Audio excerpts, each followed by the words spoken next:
Okay, well, Loretta's telling me that it's time to get started, so here we go. Here we go.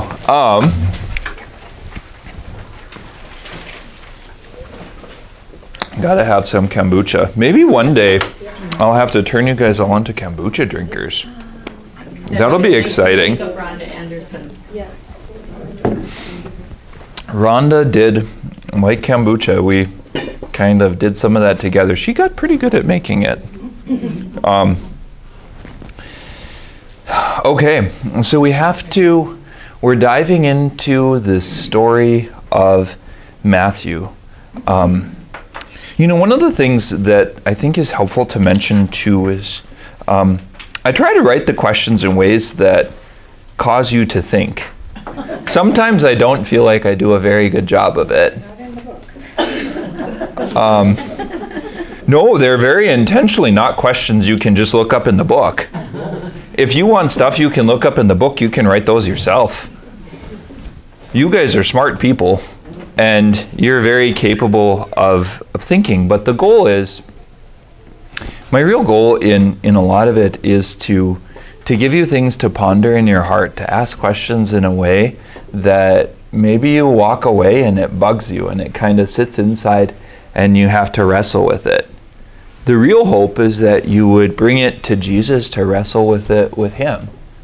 Because he can handle us when we feel emotions. He can handle us when we're angry. He can handle us when we don't understand. He can handle us when you're frustrated because you want to find something in the book and it just isn't there because Father Keller asked it that way intentionally. You can think, why would he do that? But the real goal is to try to help them be like jumping off points to connect with Jesus. That ultimately, in a way, it's not just about the Bible study here and now, but it's trying to help you see through the scriptural text to the God who wrote them, to the God who is the author, to the one that all this stuff is about. And so my hope is that I get a few that are kind of a thorn in your side, or a few that cause you to sit and think. And you don't have easy answers to, because then I'll feel like I accomplished something. So we were talking about the story of Matthew last time, and how he had to leave behind. He probably was called very much out of a lifestyle, out of a way he had been living, into something new and different, into something that was a different kind of thing. And to Matthew's credit, he dives in with Jesus. When Jesus gives him this invitation, he responds to it. So he leaves his customs post, or he leaves the tax office, or whatever he was in. I don't know. It's hard for me to imagine Romans and tax offices like, well, maybe they just taxed people while they walked around. But then I think, well, that doesn't make sense. That's not how you do it. If you're going to write in a book and figure out taxes, you have to have somewhere to set your book. So once you start things and you get the dominoes to kind of fall, I think you can make a little bit more sense out of it. But then Jesus does something kind of strange. This is very unexpected. And we know it's unexpected because people call him on it. So Jesus said, he goes to eat a dinner at Matthew's house. Who gets invited to the dinner at Matthew's house? Other tax collectors, because that's probably who he knew. Tax collectors and sinners. And these people that were on the fringes of society, maybe Matthew threw a big banquet. Why would it be the people on the fringes of society that would come to Matthew's house? Probably because the Pharisees and the other good Jews wouldn't cross his door, because then they would be unclean. There's this rejection in the background. So it's really odd that they would stand outside. Well, why are they going in? He eats with tax collectors and sinners. And it's well, you could go in too. There's nothing keeping you out except yourself. There's nothing keeping you out except your own ideas and what you think about this. So one layer of it is the reality of the table fellowship, and just this literal sense, like Jesus sits down and eats with tax collectors and sinners. Another layer of it is that meals are an important sign of the covenant. Like when God wants to make a covenant with his people in the Old Testament, what does he do? He sits down and eats with them. And it's really odd because if you look in the book of Exodus, you have the great ceremony at Mount Sinai and revealing the 10 Commandments and all of that, God answering in thunder. And then a few chapters later, you have the elders of Israel coming up to sit with God on the mountain and eat a meal. They eat a meal together because meals make covenants. And if you bring that theme in, it gives a different flavor to the encounter with Matthew, because Jesus is coming to, in a sense, invite Matthew into a covenant. So that's another layer, that there's this covenant meal with Matthew. A further layer is also that these are people that need redemption. These are people that need salvation. This is something hard for me, because you'd have to argue that if Jesus showed up today, he wouldn't show up and come into a church. He'd show up and go into the bar. And that's not where you would expect or want Jesus to be.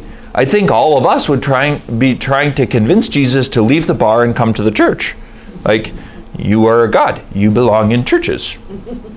And I think that's the exact same thing that the people in the story are doing. So we look at the people in the story and we're like, oh yeah, they're kind of weird. How could they miss Jesus being in front of them? Like, if Jesus invited me to a meal, I would be there.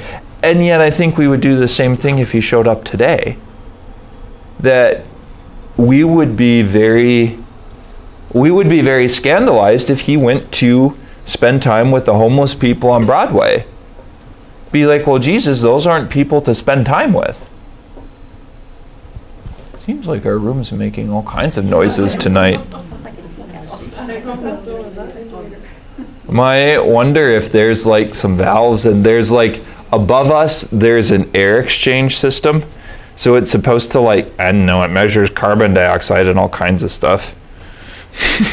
If you ever put a heating system into a building, I'm like, I do not want rocket science. I want no complications. I want to press heat, and I want heat, and I want to press cold, and I want cold, and that's all I want it to do. I don't want it to think.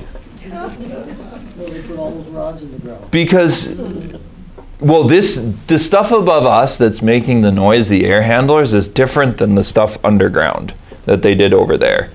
That's for the heating and cooling, and that stuff kind of comes through the floor and other places. This stuff is special. Those were pipes in that went down? Yep, they were like tubes. This stuff, some of it runs up here, but I thought it was all that too, and it's been explained to me a number of times that there's air handlers and air changers, and I don't know, yada yada gizmo, woo woo, you know. And eventually it's like, yep, not interested. Make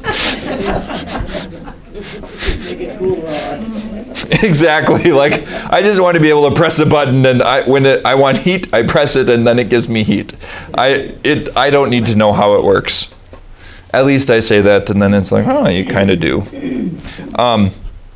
Okay, but I hope in kind of unpacking it this way again, you can just see kind of the dimensions of it. This is a really powerful scene to ask yourself, especially in the coming week. Like, a great question for this is, if you would imagine this scene, where are you? And where is Jesus? Do you see yourself invited to be at table with him? Would he come in and sit down and you're at a different table, wanting to be at his? Would you be able to look at him? Does he look at you? It's one of these things that can be so incredibly instructive. Like, there's a richness to it. And maybe it's not this story for you, okay? You know, we all have different stories that impact us. But that's the kind of thing, to take yourself in the Bible story and just to let it unfold. Where do you see yourself? Where do you see Jesus? Who else is there? Who do you talk to? What do they say? One of the crazy things is when they bring kids in for counseling, and you can do this with just about any age. If you have grandkids, especially if they're younger, you can do this, and it's really interesting if not a little bit terrifying, is you just ask them to draw a picture and draw their family and draw themselves, draw a house, and you sort of give them a few parameters and watch what they do. And what you get out of it very often is an image of how they see themselves in relation to their family. Are the people happy? Are they sad? Are they playing? Who's close to them? Who's not close to them? And that is nearly universal for the way that a lot of counseling with kids start, is you just ask them to draw a picture. Where are you? Where are the people in it? What are you doing? And then very simple questions follow. Oh, why are you doing that? Why are these people over there? Why is this here? And sometimes kids give very kid-like answers. Well, they all wanted to climb the tree. And it's like, I didn't know that was a tree. But very often you will find things out that surprise you. I didn't know that it was like that, but I think prayer is like that because it's almost like sometimes people like to pretend that they can be stoic, that they could be withdrawn from some of this. But in a sense, like how your inner world is set up, how the parts relate to each other, will come out no matter what you do. If for you it's drawing a picture, writing a poem, or spending time in prayer, where you are in the story will come forward. And this is probably the even harder part. It doesn't matter where you are. I feel like I should say that a million times. Because we think it matters where we are. We think, well, I'm a good person, I'm a bad person, I'm close to Jesus, I'm far away from Jesus, and it's all of these moral judgments. Jesus is not bothered by where you are or where I am. What he wants to do is meet you there. I mean, this is the profound story of Matthew. Was Matthew's heart in the perfect spot to meet Jesus? Probably not. But Jesus showed up and met him there. And met him maybe in a place that was uncomfortable, in his home. Maybe Matthew was afraid of all these Jewish people who wouldn't come in. And he didn't want to host a party. And Jesus said, yeah, but I want you to. And he met him there. And so often we feel like the places of pain and the places of hurt are things that scare away Jesus. But I think the reverse is actually meant to be true. In the places where you find yourself needing salvation, those are the places where Jesus wants to come and meet you and wants to come and meet me. And I don't claim this is an easy thing, but that's why it needs to be said. Like, Jesus is not bothered by where you are. If you imagine the scene and you have a giant party over there and you're stuck sitting next to a campfire outside because life isn't so great, that's okay. Jesus can come and meet you by a campfire. Being God, he can kind of break rules and be in more than one place at one time and all sorts of things. But he's not bothered by campfires or by sadness or by pain or by anger or by frustration. He's just not bothered. And sometimes if you start to think about this, and this is something, if you haven't done it before, it takes some time to begin to sink in. The person that's bothered is actually us. It's like, well, I don't want Jesus to see me like this. And it's like, oh, you don't think he sees you like that now? One of the funniest lines in the Bible, I think, is after Adam and Eve sin, and it says God was walking in the garden and asks, where are you? If you think that God didn't know where Adam was and he was asking to find out, you got it a little backwards. Of course God knew where Adam was. If you can see everywhere at the same time, people don't hide from you.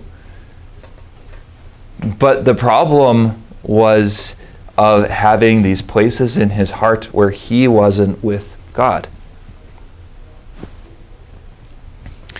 The Pharisees seem to be upset that God doesn't work with them. And again, it's surprising because the fundamental piece that the Pharisees miss is what?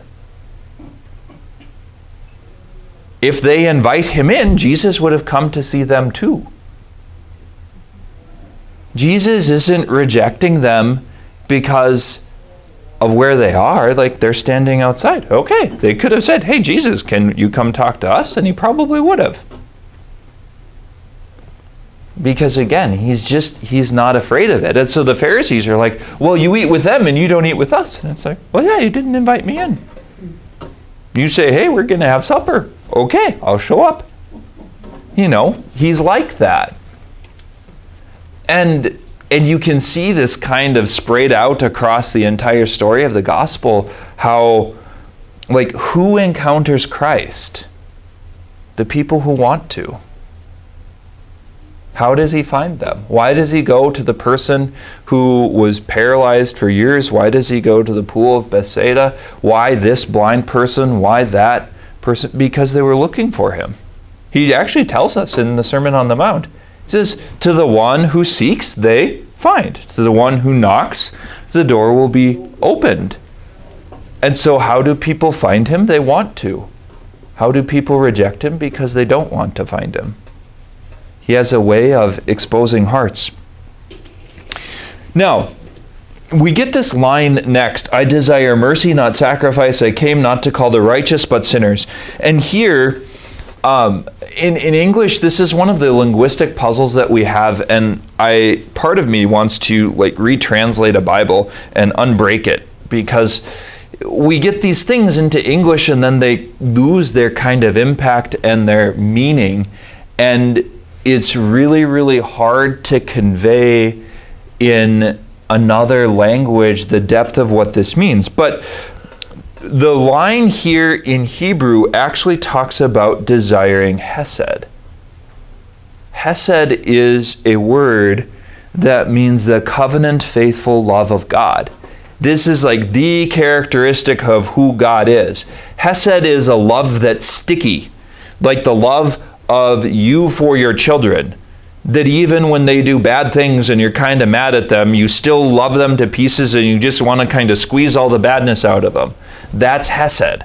Hesed is like the kind of love that, if your kid is on the other side of Earth getting attacked by a giant squid in the middle of the ocean and you don't like giant squids or oceans or the other side of Earth, you'd still buy a plane ticket because it's your kid. That's Hesed. And it's just like, I desire mercy, not sacrifice. Like, we lose the depth of this. Like, God's love, yes, it is merciful, and yes, it is forgiving, but it's not so limited. Like, the love of God, the thing that he's talking about is like an intense, burning love. It's not just, oh yeah, like, blessed are the merciful. Like, oh, that's nice. Like, this isn't a nice kind of love. There's a fierceness to it. There's an intensity to it. And what Jesus does here is an absolute revolution. This is where I would say the Pharisees are probably really upset with him. Because Jesus gives this quote, and the quote isn't from him. The quote is from the prophet. So this is Old Testament. He's quoting something that the prophets have said, who the Pharisees would agree were prophets. So they would agree this is the word of God. And the phrase that he quotes is, I desire mercy, not sacrifice. Well, where are the sacrifices? In the temple. In the temple. And the entire temple system and the temple priesthood and this entire beating heart of Jewish life. And Jesus comes out, it says, I desire your heart. Not the blood of animals, not the blood of bulls and goats. And this is kind of a theological earthquake. This is something that is shattering for the Jewish world, because what it's pointing to is that all of these animal sacrifices and all these temple things, they weren't bad in and of themselves, but they were for communion with God. They were meant to be a sign of a deeper reality of entering into communion with God in your heart, of sacrificing something that was precious to you, as a way of devotedness or as a way of love. And Jesus is saying that the time of those sacrifices has ended, because now is the time of something new. That he's coming to bring a new worship. And the new worship that he's coming to bring is not sacrifices like in the Old Testament. It's love. It's adoration in the heart. It's submission of the will. and something internal. And yes, it's going to take root and flourish in the sacramental life of the church, in the Eucharist and reconciliation and all of these other things. And that is profoundly beautiful. But it is something like, this is a new foundation. It's a new beginning. It marks the transformation of one religious system to something that's different. And again, there's a profound depth here, because you have to remember the Pharisees are religious. The Pharisees knew the law. They knew lots of things, and they debated lots of rules. What was it? Some kids were asking me today, well, Father, it's Annunciation. This is a solemnity, right? So do we have to do our Lenten penances, for Annunciation? Because in some sense, one of the traditions in the church is, no, it's a solemnity, you don't. But if your Lenten thing was to read from the scriptures every day, why would you say, no, you don't, on a day where you celebrate? Like, reading from the scripture isn't a loss of something. And my answer to them ultimately was along the same lines.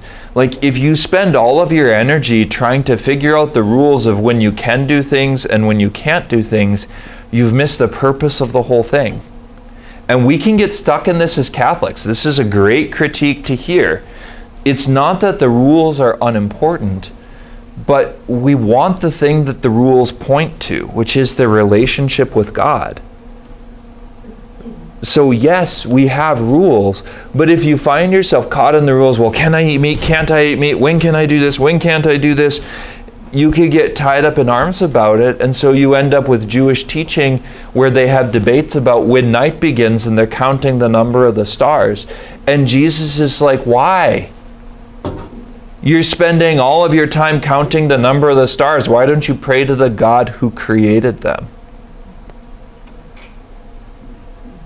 Because it's not a bad thing to make a decision of when night started, but it's really not that important, because the relationship with God is. That's what he's pointing to in this passage. I desire mercy and not sacrifice. That he desires this relationship. And so yes, we have rules, and yes, we have traditions and those kind of things.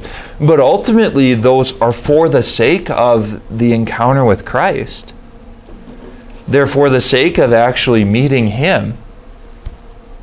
And so it's easy to get lost in those kind of things. I think that this is a profound critique, like I said, that we have to hear as Catholics, because there's people who do get lost. Well, the priest said this, and what if I do this, and what about this penance, and what about that penance? Or like, Father, I forgot and I ate, 30 minutes before Mass started. It's not saying that that's a good thing. Like, okay, try not to forget next time. But in a way, it's far more important to come to Mass and to have that conversation with Jesus than to get tied up in arms about what the exact time is when you have to stop drinking your coffee so that you have fasted an hour before Mass. Because you can debate that until you're blue in the face and you'll be no closer to the Lord. And I think that this is what Jesus is saying. Like, and if you debate that, you're missing the point. That's not what it's about. If you're shooting for, like, what is the minimum that I could do? Like, what's the closest I can get? Like, no, that's not how love works. Love is, if you were a woman and your husband asked you, well, what's like the minimum number of flowers I can get you for Valentine's Day for it to mean something? Just let me know. Like, what's the least I can spend? You'd slap them. You'd be like, well, honey, you just blew the whole thing. Now it's not love. Now I'm going to be suspicious of whatever you give me. Yes, yes, yes, in spades. If you see that, you see what Jesus is saying in this passage. That's what he's after. God came to call the sinners, not the righteous. This one I think is again really hard, because the truth is that Jesus came to call those who need him, not those who don't. And think about this, because it happens to me all the time as a priest. It's like, I want to be good so that I can be in relationship with Jesus. And when we sin, we're bad, and we need to go to confession, those kind of things. And Jesus is like, yeah, but if you say you're a good person, then I didn't come for you. Nope, then you're left out. I did not come to heal those who are well, but those who are in need of physician, those who are sick. And we spend lots of time trying to convince ourselves and everyone around us that we're actually a well person when we're not. And it's like, that's what Jesus is pointing to. The thing that keeps him out most is pride. The thing that keeps him away from us is our own thinking. The problem for the Pharisees wasn't that Jesus didn't want to come, it's that they wouldn't invite him in. This is why humility is so important and why he is after our hearts. We have to admit we need him. And it's okay to admit we don't like needing him very much. We'd rather be better people. Well, fair enough. Join the club. I certainly would rather be a better person. But it's actually in our need for him, in these places where we need salvation, that he wants to meet us the most. And I think living that out is very uncomfortable. Living that out is very like, Jesus, I don't want to meet you here. This is where I'm trying to run away from. This is the kind of thing that I'm trying to stop doing. And certainly it doesn't mean that you should sin more to meet Jesus. That's actually what Martin Luther says. I don't know why, but he does. Sin and sin boldly. Well, no, sin isn't good for us. That's not the point. But again, Jesus isn't afraid of our sins. If you think he doesn't know them already, then I would say you're thinking about it backwards. But what he wants are people who are willing to say, Jesus, I need salvation. I'm not going to make it on my own. I'm not going to be good enough. I'm not going to do enough good deeds. I'm not in the right spot. I was lazy yesterday. I yelled at my husband. I fought with this. I didn't make my bed. On and on and on, whatever it is. And Jesus is like, okay, come for a walk. We somehow expect that all of these things and all of our faults and all of our failures make us unacceptable. And what he's saying is the only thing that makes you unacceptable is when you run away. If you want to open the door, he'll come. And then this strange thing happens next in the gospel. The disciples of John the Baptist come. And they're like, well, I think, is this the part? Can I borrow someone's book? Is it okay if I grab that? Mm-hmm. Ooh, you're reading way ahead. That's good. Be like Shirley, reading to the end of the book. If you learn anything tonight, that's what it should be. Be like Shirley. Good person to imitate. Oh, where is it?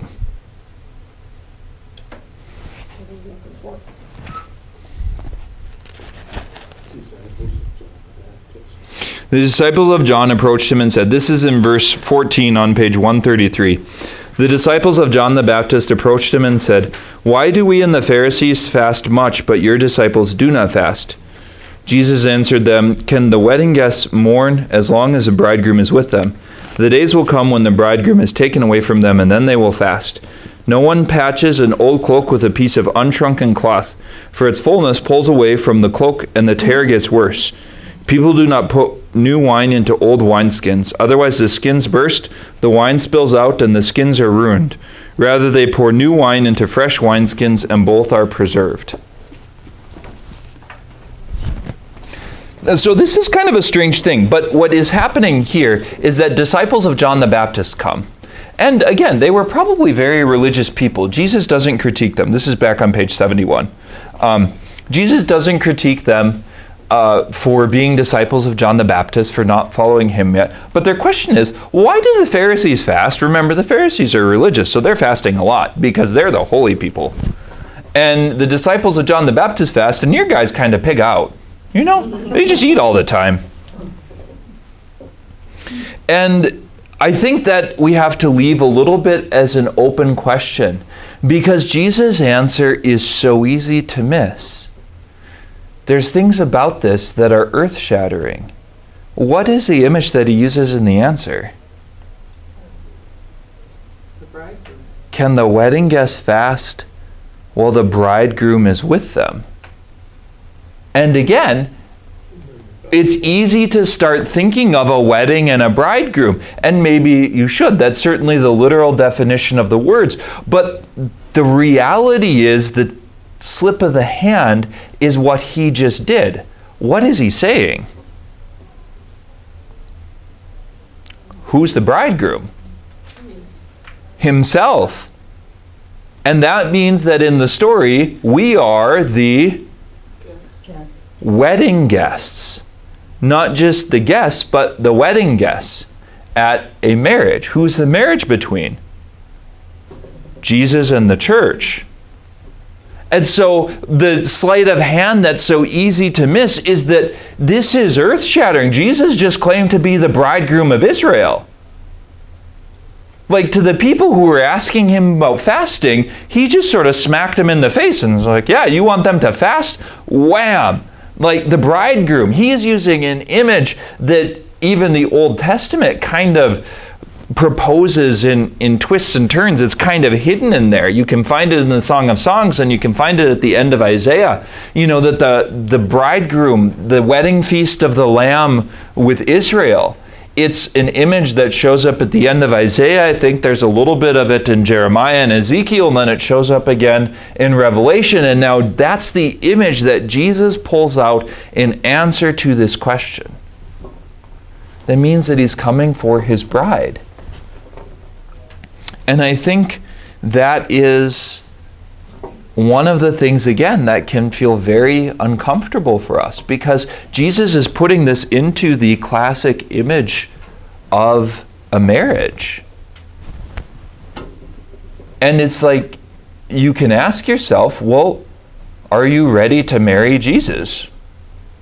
And the odd part of it is, whatever your answer to that is, the answer that he would actually give is from the other direction. Well, I'm ready to marry you. And lots of us wouldn't think of ourselves as quite very worthy of being married by the Son of God.